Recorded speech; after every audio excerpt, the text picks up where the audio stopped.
Hello, എൻ്റെ എല്ലാ പ്രിയപ്പെട്ട കൂട്ടുകാർക്കും പുതിയൊരു വീഡിയോയിലേക്ക് സ്വാഗതം. പുറത്ത് നല്ല അടിപൊളി മഴ പെയ്യുന്നുണ്ട്.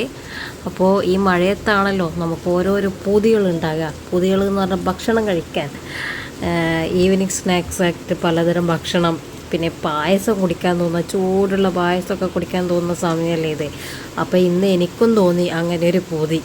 അപ്പോൾ അധിക പണിയിൽ എടുക്കാതെ പെട്ടെന്നൊരു അടിപൊളി പായസം ഉണ്ടാക്കുന്നതാണ് ഇന്ന്. അപ്പോൾ അതിന് നടുക്ക് ഞാൻ അകത്ത് വന്നപ്പോൾ മോള് ഭയങ്കര കളി.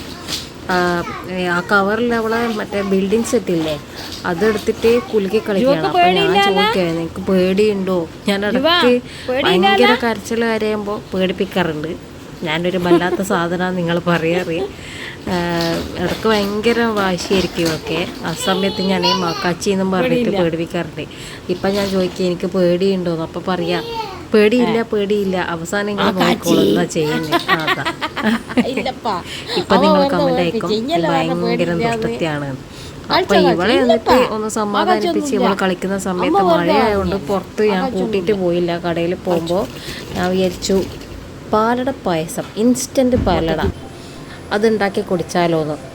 പിന്നെ അധികം മെനക്കെടാൻ കഴിയല്ലാത്തതുകൊണ്ട് ഞാൻ ഇൻസ്റ്റൻറ്റ് പാലട പാക്കറ്റ് വാങ്ങി. ഇതിനെത്രയാ 110 അങ്ങനെയാണ് പൈസ. ഇതാവുമ്പോൾ വേറെ അധികം അണ്ടിപ്പരിപ്പ് മുന്തിരി അതൊന്നും ഇടണ്ട. ഒരു പാക്കറ്റ് പാല് മതി. ഇതിൽ കൂടുതൽ അളവ് പറയുന്നുണ്ട് പാല്, പക്ഷേ ഞാൻ ഒരു പാക്കറ്റേ വാങ്ങിയുള്ളൂ. ഞാൻ പിന്നെ ഭയങ്കര പിശുക്കത്തി ആയതുകൊണ്ട് ബാക്കി കുറച്ച് വെള്ളം ഒഴിക്കാനും പറയുന്നുണ്ട്. പക്ഷേ ഇവർ പാലിൻ്റെ അളവ് കുറച്ച് അധികം പറയുന്നുണ്ട് ഇതിൽ. ഞാനൊരു പാക്കറ്റേ ഒഴിക്കുന്നുള്ളൂ. ബാക്കി വെള്ളം ഒഴിച്ച് നമുക്ക് അഡ്ജസ്റ്റ് ചെയ്യാം. ചിലവ് ചുരുക്കിയിട്ട് എടുക്കാമെന്ന് വിചാരിച്ചിട്ടാണ് ഞാൻ ഇൻസ്റ്റൻറ്റ് വാങ്ങിയത്. നോക്കുമ്പോൾ ഇത് ഞാൻ കഴിക്കാൻ നോക്കുമ്പോഴാണ് അണ്ടിപ്പരിപ്പും ഇല്ല, മുന്തിരിങ്ങയും ഇല്ല, ഏലക്കായൻ്റെ സ്മെല്ലും ഇല്ല.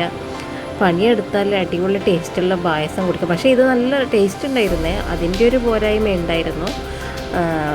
എനിക്കിതിൻ്റെ അകത്ത് അണ്ടിപ്പരിപ്പും മുന്തിരിങ്ങയൊന്നും കിട്ടിയിട്ടില്ല. പിന്നെ മധുരമൊക്കെ കണക്കായിരുന്നു. അപ്പോൾ പാലൊഴിച്ച് അത് നല്ലോണം തിളച്ച് വരുമ്പോൾ നമ്മൾ ഇൻസ്റ്റൻറ്റ്, ഇതിപ്പോൾ പറഞ്ഞു തരേണ്ട ആവശ്യമൊന്നുമില്ലല്ലോ അല്ലേ. അപ്പോൾ ഇൻസ്റ്റൻറ്റിൻ്റെ ആ പാക്കറ്റ് നല്ലോണം തിളച്ച് വരുന്നത്, ഞാനിതിൽ 2 ഗ്ലാസ് വെള്ളവും കൂടി ഒഴിച്ചിരുന്നേ പാലിൽ. അപ്പോൾ ഇനി ഇതിലേക്ക് ഈ പാക്കറ്റിലുള്ള പൊട്ടിച്ചിട്ട് ഇട്ട് കൊടുക്കുക. അപ്പോൾ ഈ പാക്കറ്റ് പാലിലേക്ക് ചേർത്തതിന് ശേഷം ഒന്ന് നന്നായി ഇളക്കി കൊടുക്കണം. ഇടക്കിടയ്ക്ക് ഇളക്കി കൊടുക്കണം, ഇല്ലെങ്കിൽ ചിലപ്പോൾ അടിയിൽ പിടിച്ചു പോകാൻ സാധ്യതയുണ്ട്. പിന്നെ ഇതിൻ്റെ പാക്കറ്റിൽ അടച്ചു വെക്കരുത് എന്നാണ്. പക്ഷേ ഞാൻ അടച്ചു വെച്ച് ഒരു 10-20 മിനിറ്റ് വേവിച്ചെടുക്കുക ചെയ്തേ. ഇപ്പം ഗ്യാസിലൊക്കെ കൊടുക്കാത്ത പൈസയല്ലേ, അപ്പോൾ അത് നമ്മളെ വീട്ടിൽ നടക്കാത്ത കാര്യമാണ്. അതുകൊണ്ട് തന്നെ അടച്ചു വെച്ചിട്ടാണ് എനിക്ക് പെട്ടെന്ന് വെന്ത് കിട്ടിയത്. എന്തായാലും സംഭവം അടിപൊളിയായിരുന്നു. ഈ അണ്ടിപ്പരിപ്പ് അതിൻ്റെ ഒരു കുറവായിരുന്നു, അണ്ടിപ്പരിപ്പ് മുന്തിരിങ്ങേൻ്റെ ഒരു കുറവേ ഉള്ളൂ. ഇപ്പോൾ പായസം ഏകദേശം നല്ലോണം കുറുകി വന്നിട്ടുണ്ട്. ഈ ഒരു കളറാണ് പാക്കറ്റിലുള്ള പായസത്തിൻ്റെ കളറാണിത്. നല്ല ടേസ്റ്റും ഉണ്ടായിരുന്നു. ഞാൻ കൂടുതലും മധുരമൊന്നും ഇതിൻ്റെ അകത്ത് പിന്നെ ചേർത്തിട്ടില്ല. ഒരു പൊടിക്ക് ഉപ്പിടാൻ പറഞ്ഞിട്ട് അമ്മ പറഞ്ഞതാണ്, ഒരു പൊടിക്ക് ഉപ്പിടാൻ പറഞ്ഞിട്ട് അതിട്ടിരുന്നു. അതിൻ്റെ വീഡിയോ എടുക്കാനും മറന്നുപോയി. പിന്നെ അവസാനം ഞാൻ കുറച്ച് നെയ്യും കൂടി ഇതിൻ്റെ അകത്ത് ഒഴിച്ചു കൊടുക്കുന്നുണ്ട്, നല്ലൊരു ഫ്ലേവർ കിട്ടാൻ വേണ്ടിയിട്ടാണ്. നെയ്യും കൂട്ടി ഒഴിച്ചതിന് ശേഷം എല്ലാം കൂടി ഒന്ന് നന്നായി മിക്സ് ചെയ്തെടുക്കുക. സിമ്പിൾ. നമുക്ക് മടിച്ചുകൾക്കൊക്കെ ഈ പാക്കറ്റ് പാലട വാങ്ങിയിട്ട് ഓണത്തിനൊക്കെ ട്രൈ ചെയ്ത് നോക്കാൻ നല്ലതാണ്. പിന്നെ അണ്ടിപ്പരിപ്പ് മുന്തിരിങ്ങയും സെപ്പറേറ്റ് ഒന്ന് നെയ്യിൽ വഴറ്റിയിട്ട് ഇടുന്നതാണ് ടേസ്റ്റ് ഉണ്ടാകുക. അത് ഈ പാക്കറ്റിൻ്റെ കൂടെ ഇല്ല. അപ്പോൾ ഇന്നത്തെ വീഡിയോ ഇത്രയേ ഉള്ളൂ. കണ്ട് സഹകരിക്കുക എല്ലാവരും, സ്കിപ്പ് ചെയ്യാതെ കാണുക.